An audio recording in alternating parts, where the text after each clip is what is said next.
want to kick off TEDxThimphu with a big question.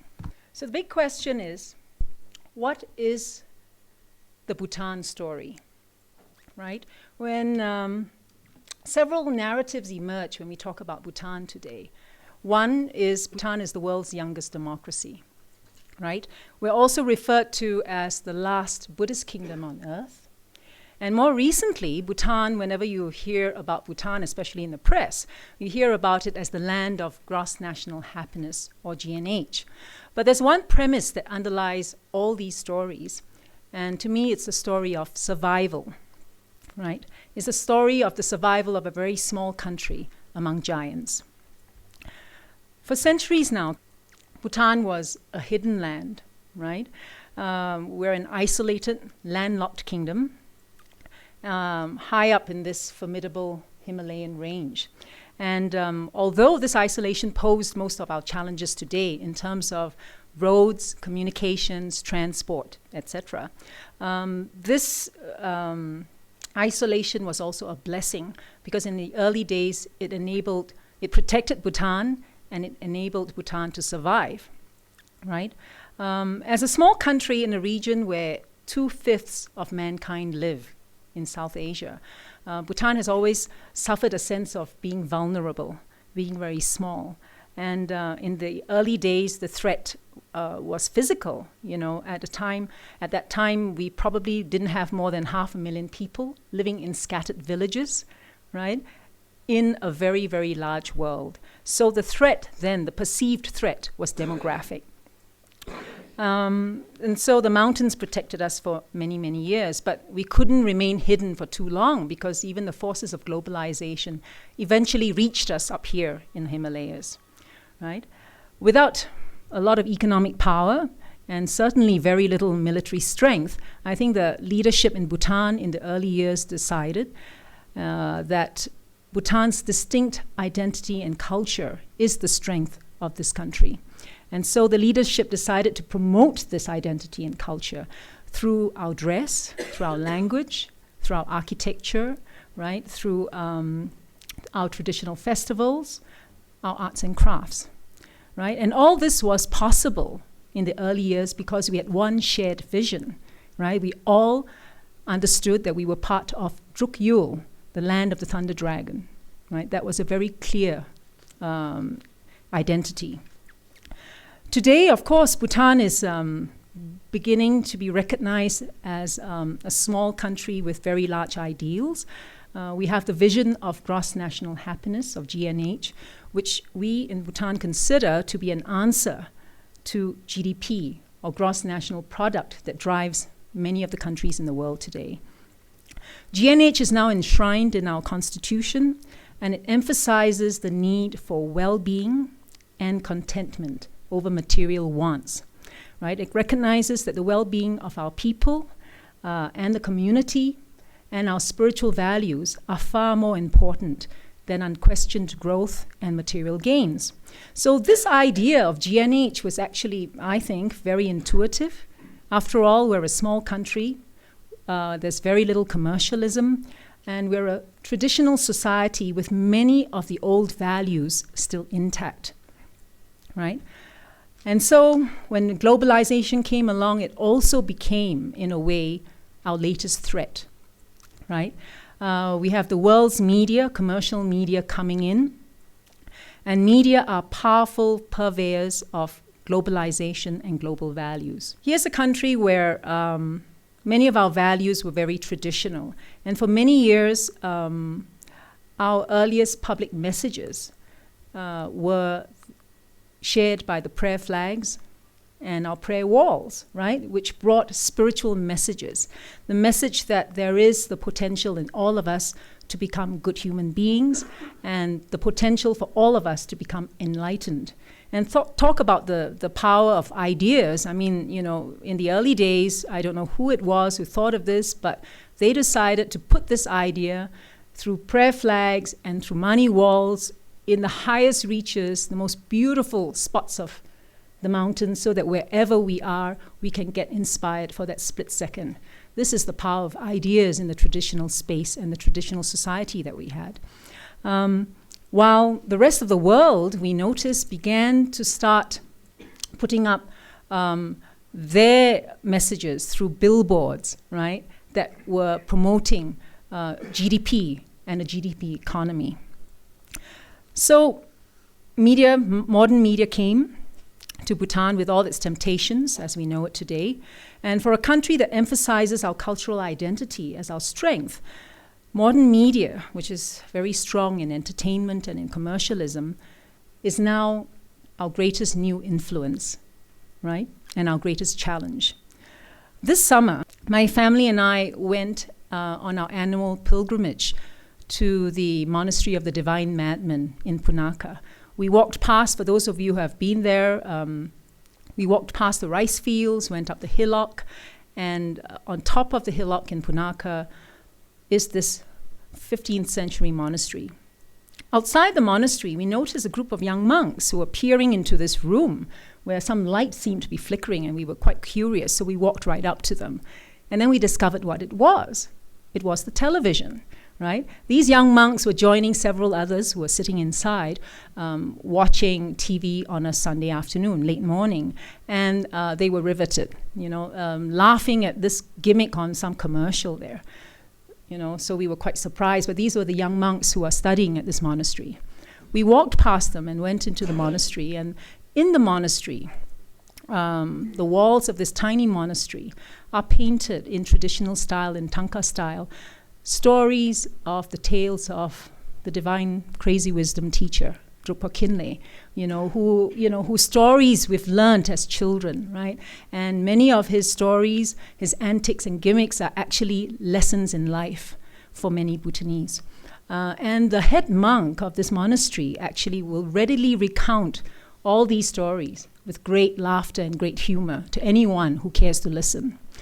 So as we left the monastery, we were just wondering how television today adds to the experience of these young monks who spend most of their days in class learning how to unclutter their minds, our minds, so that we can get closer to enlightenment, right? This distraction called media, is something that every Bhutanese now grapples with. From a very pristine sort of silence that we had for many years, we're now suddenly filled every moment of our waking lives with Facebook, we're SMSing, we're on television, we're listening to something. So this is one of our dilemmas today. Media, and especially television, is bringing up our children. The media have become our newfound toys. Right? They bring in all these new values and are replacing the values that used to be shared by parents, by grandparents, by the community, and even by the monastery. Right? And now we're all vying for the attention of our younger generation. We must not forget that TV and the internet are very new in Bhutan. We're the first generation of children today who are growing up to media. Both TV and internet were introduced barely 12 years ago, right? And so from one of our own TV channels broadcasting 10 hours of programming, Bhutanese programming a day, we have today up to 190 global TV channels providing round-the-clock programming, all right? And that's a lot of global stories that we're growing up to. So there are a few questions that we ask ourselves today, right? Who are our children listening to? Who's telling the stories today in Bhutan? What are we reading? And for every minute of television that we watch, are we more informed about the world than we are about Bhutan? We ask this because we know that many of our new and upcoming media are centered in Thimphu. A lot of our media are urban-centric, and we have not yet been able to reach out to the remotest corners to tell the story of what is happening in a rapidly changing Bhutan. Okay? And this leads us to another question, which is the role of media in a GNH society. And we grapple with this all the time in many of our forums and discussions. Media can help to strengthen our identity and values, but at the same time is a two-edged sword. It can also threaten the values that we have in Bhutan today. We cannot stop TV, that we know. We certainly can't stop the internet and and we're all very grateful to have information and this instant contact with the world. But for a small nation with 700,000 people, I think what matters today is that our media must try to ensure that we have more Bhutanese stories.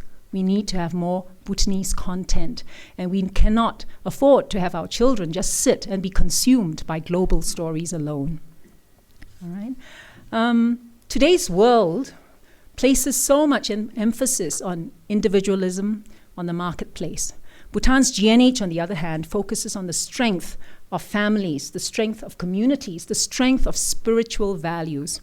So we think that GNH can be easily swamped in a GDP world, a world where, ideas of like Disney happiness or material happiness is a daily mantra.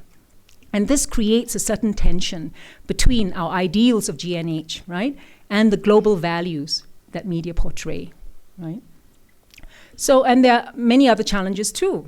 Today, we suddenly find ourselves living in a 24/7 entertainment world where more, it seems, is better, even if most of these choices and content are not Bhutanese. TV will soon reach the remotest corners of Bhutan. So our rural communities will have a minimum of 50 global channels, if not more. And we will have possibly not more than one of our own, maybe two by that time, if we're fortunate, right? It's global diversity, but certainly not Bhutanese diversity. And that is a direct challenge to our cultural identity.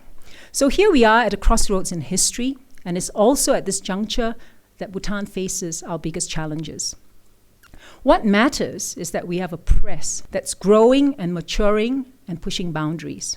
And the very questioning that takes place now in media on GNH itself, right, is important for Bhutan. In terms of the popular culture, we see an emergence of a film industry that apes Bollywood, Hollywood, and what we need now is to encourage our own literary traditions to grow. We need to support writers, playwrights, singers, songwriters, journalists, and even the average citizen to tell our own stories, because we are changing so quickly with democracy, with globalization, and the media just cannot, even our own media, can't keep up with the telling of these stories. We must encourage the development of contemporary Bhutanese culture and identity. I say contemporary because I think to an extent the government puts in a lot of support to traditional arts and crafts, fine arts, etc., and we're doing generally a good job. But the area that needs more support is the evolution of contemporary culture, right? We need to develop a literary interest. We have to support public libraries. We have to support reading. We have to support the production of our own documentaries instead of waiting for the world to come and document us, right? We are creating a whole new media and democratic culture in Bhutan. How much more exciting or meaningful can it be right now? So this is the story of Bhutan's survival, a small country in the globalized world. And when we talk about Bhutan in the 21st century, it's not just about survival today, but survival as a contented, fair, and just society, a society with our own distinct culture and identity. And we believe that GNH must not be just a vision alone. It must be translated into action. And what matters today is I think that we in Bhutan have the will to make this happen. Thank you. And I'd like to end by, if you can, this is one of my favorite billboards or rock wall or whatever you want to call it. If you drive towards Tongsa, you will see this near Chendepji. It's painted on the occasion of the filming of a film on Bhutan by one of our own filmmakers and reincarnate monks, Dzongsa Khyentse Rinpoche. It's a little teaching that's on the wall, and it says, "May all living beings be free from wanting to be praised and not wanting to be criticized. Be free from wanting to be happy and not wanting to be unhappy. May all living beings be free from wanting to gain and not wanting to lose." And I think that really encapsulates the dilemma that all of us today in the world face. Thank you very much.